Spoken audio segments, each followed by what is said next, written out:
What's life like for Chinese peasants in a Muslim village of rural China? Assalamu alaikum.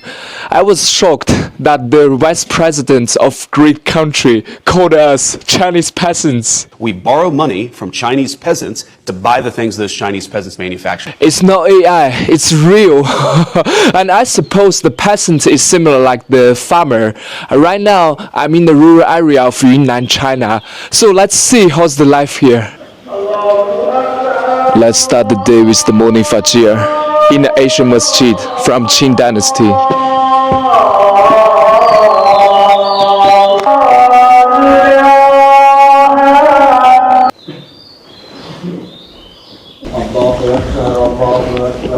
Now let's go for the breakfast and the local house. It's my friend Sulaiman's house. This is very common house here in this village. Sulaiman's wife. This is the living room. Oh, look, the calligraphy.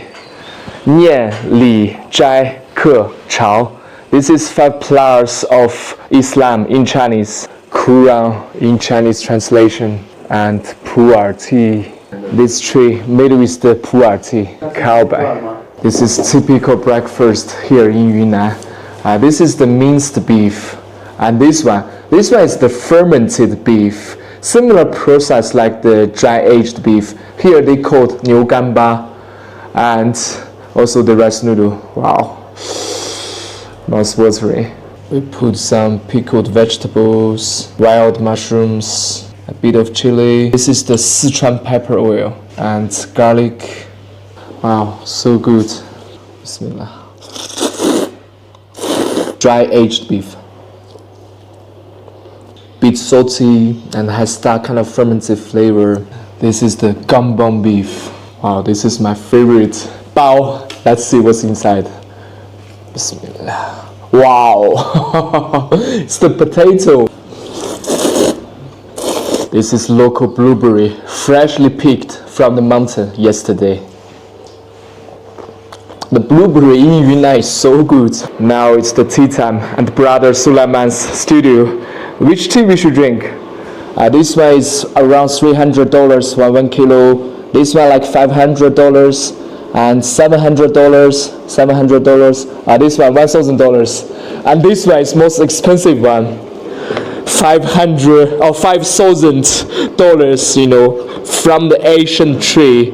It's called Bindao, Iceland. Let's not rip him off. We just drink something around $700. This is from Yiwu mountain.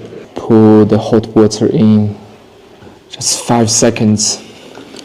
Look at the color. Teacup, 建盏. It's a very unique one. Around $100 for just 1 cup. Tea is so good. It's much better than the Americano. And this is the Chinese peasant's car, made in China. Now we are going to the Asian tea mountain. My cousin Dawood. Now it's self-driving and it's free, the software. Finally, we arrived at the top of the Asian tea mountain, surrounded by the Asian tea forest with more than 1,000 years history. Next, we will experience the life of a Muslim tea farmer in China. So, stay tuned and spread the love. Americans, we need to talk. The trade war with China just put back the curtain on something many of us have known deep down, but choose to ignore. Why Americans flex luxury bags, designer sneakers, and $300 t-shirts, guess where most of them are really made? Yeah, China. And not just the knockoffs, but the actual items with the logos we chase so hard. Today, we are diving into the viral reactions from Americans waking up to the ugly truth of capitalism, realizing that the luxury lifestyles they have been sold is a carefully curated illusion. From beginning lovers screaming, "I'm coming to China," to everyday people doing the math and asking, "Why did I rent money on a logo?" The wake-up call is loud and real. This isn't just about bags and brands. This is about class, capitalism, global manufacturing, and the harsh reality of what it means to be a consumer in America. So grab your tea, your coffee, or your fake Latin bag made with designer goods and buckle up, because this episode is about to peel back layers of truth most vlogs hasn't ready for. Welcome to the channel.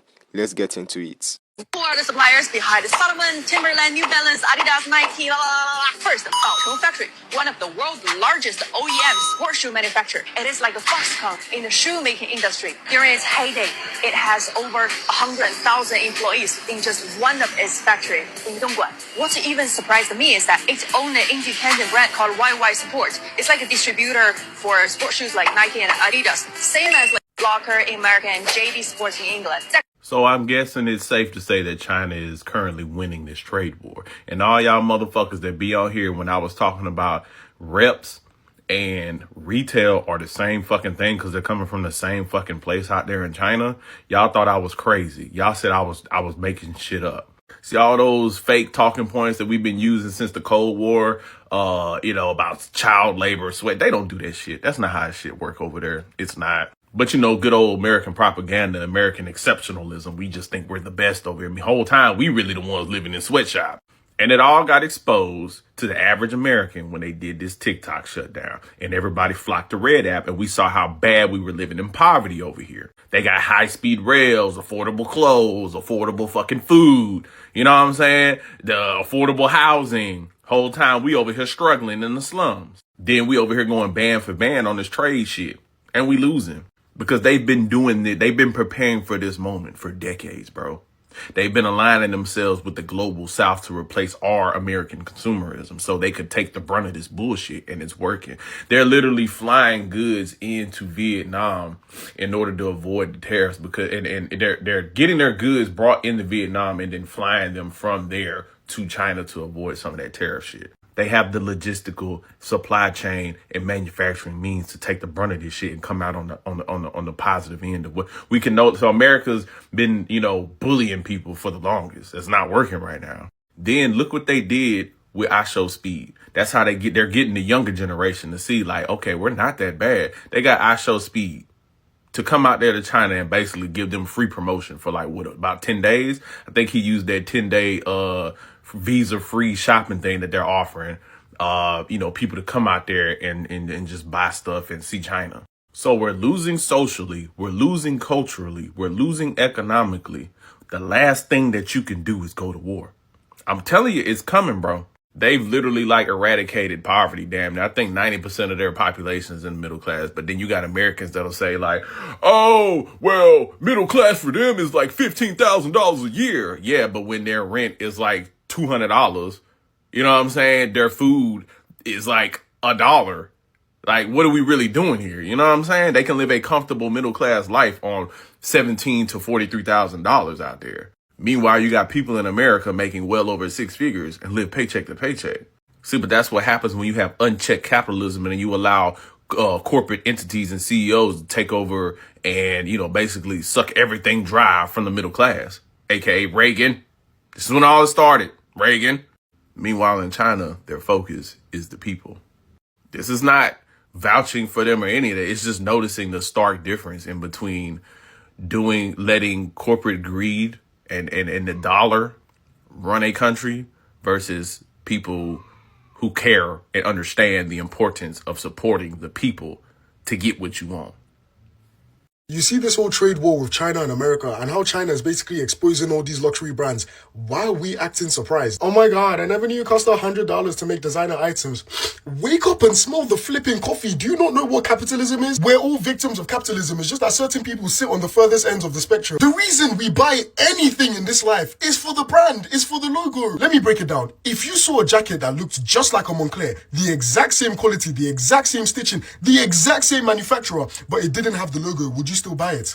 If your answer was no, then congratulations, you're the biggest victim of capitalism. Please, let's be guided, okay? This isn't news. People with common sense have been knowing this. And for those of you screaming, yes, this means reps are real, calm down, buddy. Okay, there's some Jordans I've seen, and I know damn well Jordan never did that move. Listen, I'm going to be the last person in this life to tell anyone how to spend their money. If you want to buy designer, go ahead and buy designer, but start to accept that you're paying for a logo. And that's perfectly fine. There's many items I owned that I know I could have got for cheaper, but I bought it just because of the brand. An iPhone is a perfect example. The only time I look at people sideways is when they can't afford afford designer items but still buy it anyways. At that point, you're a slave to capitalism. Each to their own, but me personally, I couldn't give less of a toss about owning designer. I care more about assets and generational wealth than Balenciagas. Because I'm not dripped out from head to toe or flexing on the gram, people couldn't fathom that I was able to buy a house, and that's a product of capitalism. Maybe back when I was a young G, I gave a shit about designer, but now, almost 25, I look at a £300 designer t-shirt and think, oh, that £300 could have got me a nice sofa off Facebook Marketplace. So let me get this straight. You telling me that my Louis Vuitton and my other few designer bags are made in China? Your made in Italy Gucci 80% come from Chinese factory. Listen, I ain't even mad at it. I ain't even mad. I'm mad I spent this much money on these bags. If they are saying that Birkins are being made in China, you already know that Louis Vuitton, Gucci, Chanel, and everybody else is being made in China. That's why I am never impressed by all the money that people spend on these bags. Never be impressed, baby. Never be impressed, because your bag, our bags, was made in China.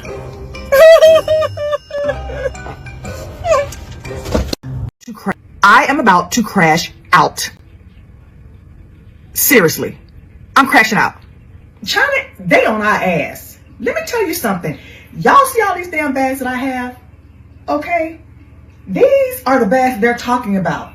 Like, I have a Birkin, a Fendi, a Louis. I've never even used this bag yet. A Chanel, Louis, Fendi, Chanel, Gucci, Louis. And you're telling me what I have spent on all these bags, I could have went to China and got them and not spent all this money? China, I'm coming. But let me just show you all the bags that I actually really have. Look at this. Jack Moose, Louis, Hermes, Louis, Dior, 3 Chanels, Fendi. Why is it all Chanel, Louis, Chanel, Louis, Gucci, Chanel. All of this stuff that I spent my hard-earned money on, all of this, are you freaking telling me that I overpaid for all of this shit? Let me go on Expedia or wherever and find me an airline ticket to China, because I'm coming to see y'all. Look for me. And I also want to add that this Louis wallet, it legit say made in France. Made in France. I am now checking all my shit. China.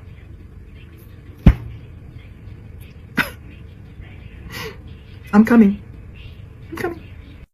Let's get straight to it. Americans are just now realizing that most of the luxury items they have been spending thousands of dollars on are made in China, and somehow everyone is acting shocked. But this isn't new. This isn't some bombshell discovering.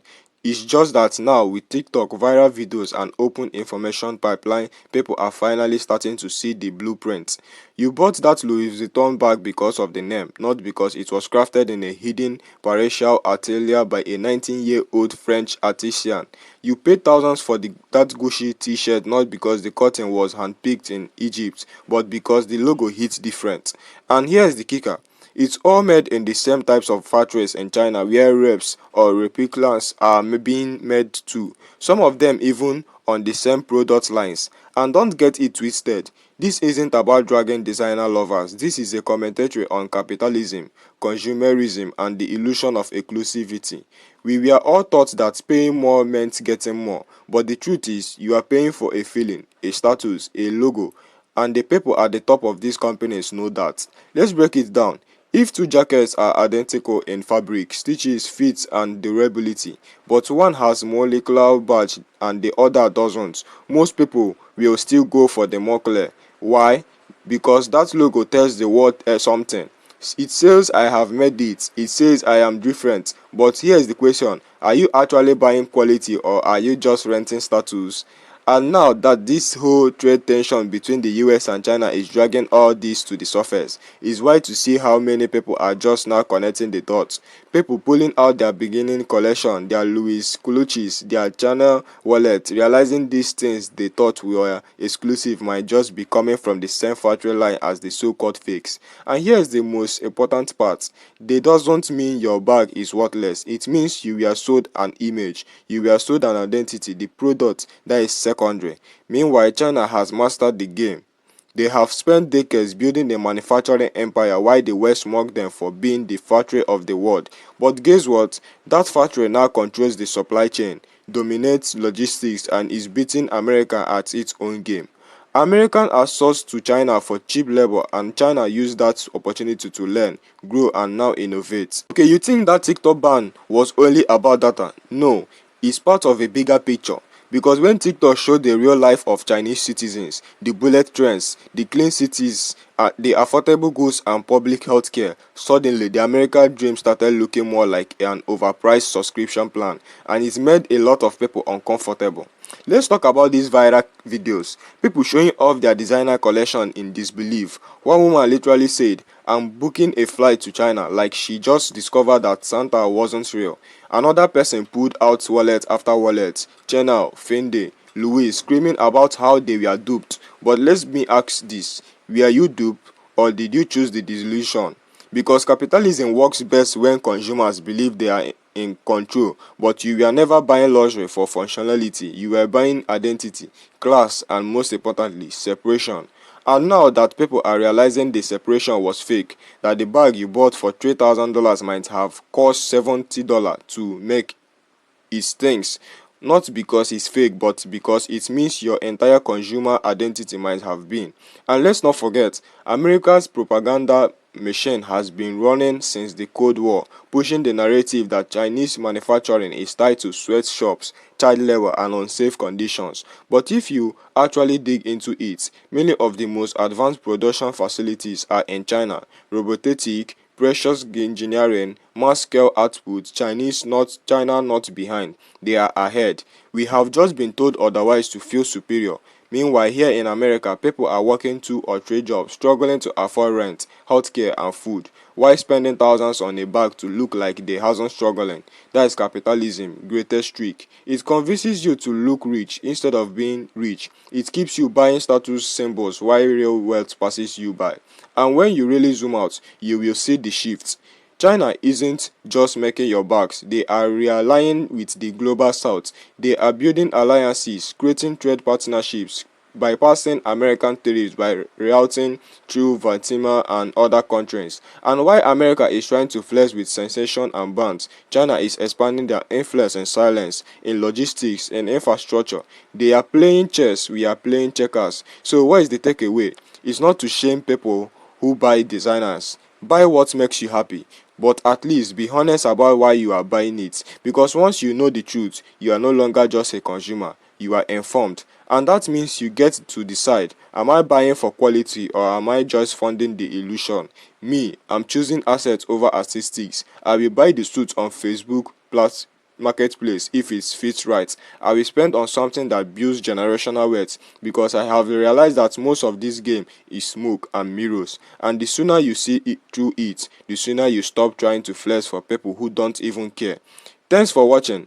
If you found this video insightful, hit that like button, drop a comment below, and don't forget to subscribe for more deep dives on culture, capitalism, and consumerism.